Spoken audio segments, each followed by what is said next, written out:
So ayan guys, magpiprito tayo ng daing. Daing as in, kasi itra-try tayo yung atsara natin, partner, sa mga prito.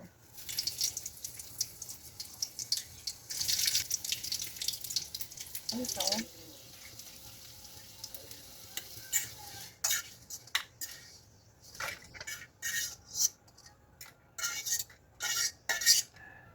Ito na ang ating daing. Fried daing guys. O di ba mainit pa?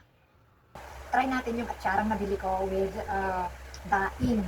So no need to sausaw sa suka ang daing kasi yung atsara may lasa na. So the spices lang. Ito siya o. So ang daing guys.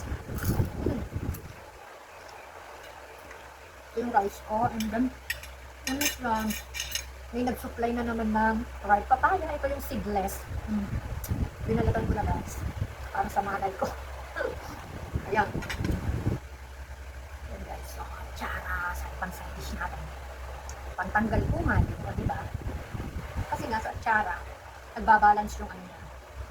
Itong nagbabalance sa lasa. Kung maalat o ano mo, kinakain. Pwede siya guys. So, let's eat na.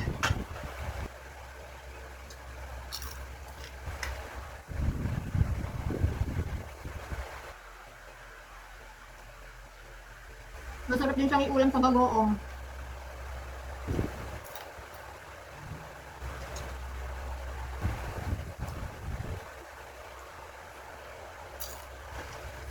Ang kanin. Ayan ang kanin.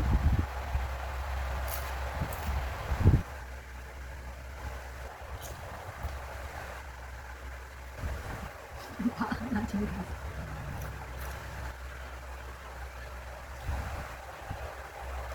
At natabaw pa lang ito lang. Kulang na.